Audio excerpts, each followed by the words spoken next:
Le domaine continental et sa dynamique. Caractérisation du domaine continental, lithosphère continentale, relief et épaisseur crustale.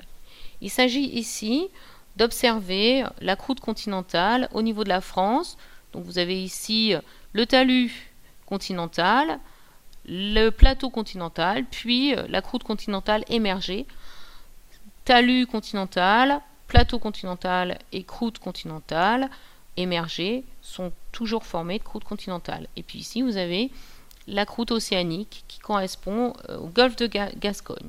J'observe que je passe d'une élévation de moins 4728 mètres d'altitude, l'élévation vous est donnée ici, au talus moins 1193 mètres d'altitude, puis moins 34 mètres, puis ensuite 14 mètres d'altitude, je suis dans le bassin aquitain, puis ensuite je vais aller du côté du massif central où je peux atteindre donc 1073 mètres, c'est un massif ancien.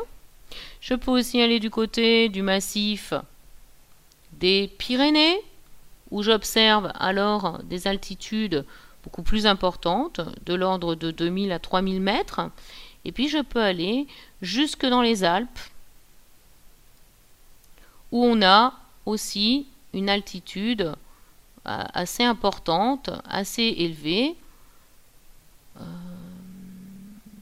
Voilà, j'arrive du côté des Alpes et je vais aller par exemple du côté de la barre des Écrins qui s'élève à 3837 mètres d'altitude. Donc j'ai un relief qui est plus ou moins important selon les régions de France. Si je m'intéresse au bassin parisien, je vais avoir une altitude qui peut aller jusqu'à 119 mètres d'altitude. Maintenant, on va demander au logiciel d'afficher la profondeur du MOHO, le MOHO étant la ligne qui sépare la croûte du manteau terrestre. Je vais avoir une idée de l'épaisseur de la croûte terrestre. Ici, quelques repères. Je m'aperçois que là, j'ai 29 km de profondeur pour le MOHO, donc 29 km d'épaisseur pour la croûte. Ici, j'arrive à 31 km.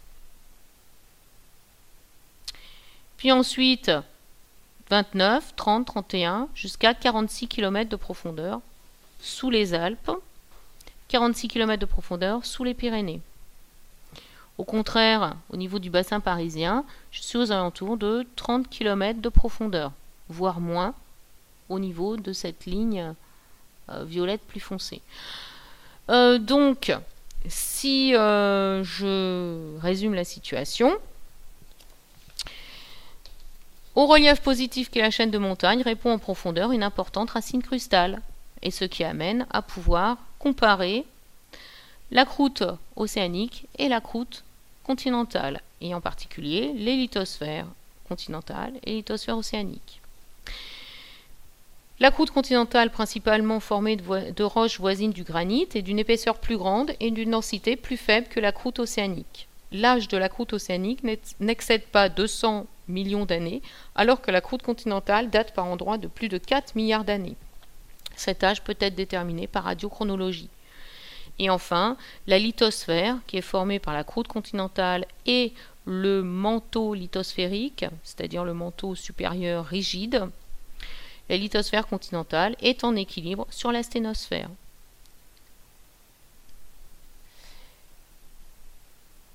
Les différences d'altitude moyenne entre les continents et les océans s'expliquent donc par des différences crustales et en particulier par des différences de densité et d'épaisseur.